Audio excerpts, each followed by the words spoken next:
Bonjour et bienvenue sur Bain d'Arrêt, la chaîne qui aborde la photographie argentique. Aujourd'hui, je vais te présenter une vidéo qui fait écho à ma précédente, qui concerne un film en format 135, une FP4+, périmé depuis 1999 et qui a été très mal conservé. C'est parti! Je ne vais pas revenir sur tous les aspects techniques, notamment tout le processus pour bien exposer et développer un film périmé. Je préfère te renvoyer à ma précédente vidéo où tu y trouveras toutes ces informations. Aujourd'hui, je vais te parler du test de la FP4+ périmé depuis mars 1999 en format 135. Au moment où je tourne cette vidéo, nous sommes en mars 2023, soit 24 années complètes. Je rappelle qu'il faut réduire d'un stop par décennie l'exposition d'un film.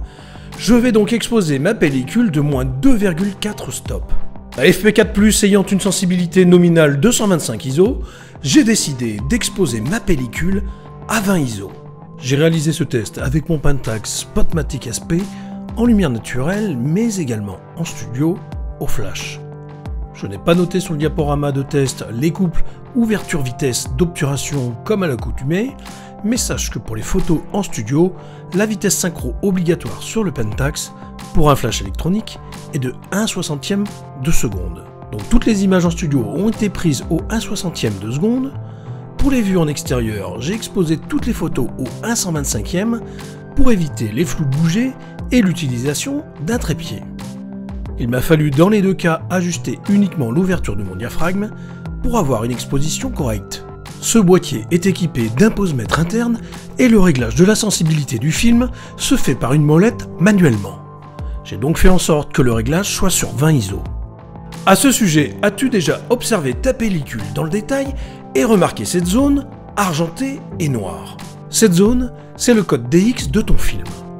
4 parties composent cette zone définie par 12 cases.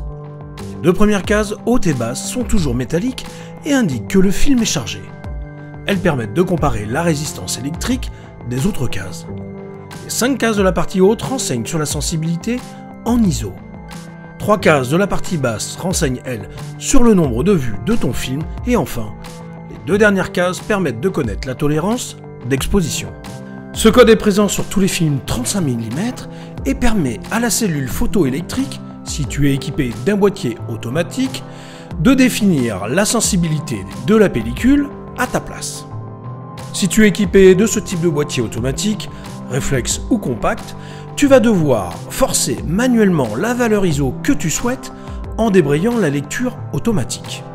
Réfère-toi à ton manuel si besoin. Si cela n'est pas possible, je te renvoie à l'excellent blog de Damien Trollard qui t'expliquera comment intervenir sur ta bobine afin d'en modifier le code DX. Je te mettrai le lien de son blog dans ma description. J'ai pour ce test développé mon film en stand development pendant 1h15. Je te passe là aussi tous les aspects techniques sur le stand development et t'invite à regarder la vidéo sur le sujet. Bon, vais-je avoir des surprises comme ce fut le cas précédemment?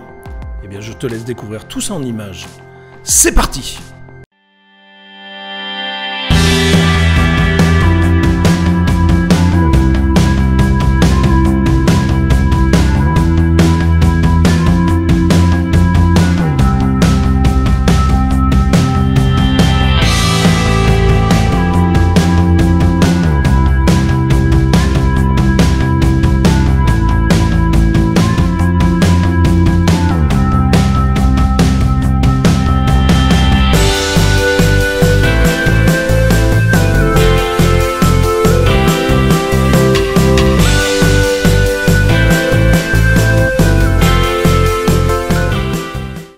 Âgé de 24 ans, ce film très mal conservé a livré des images très typées. La FP4+, habituellement, génère très peu de grains.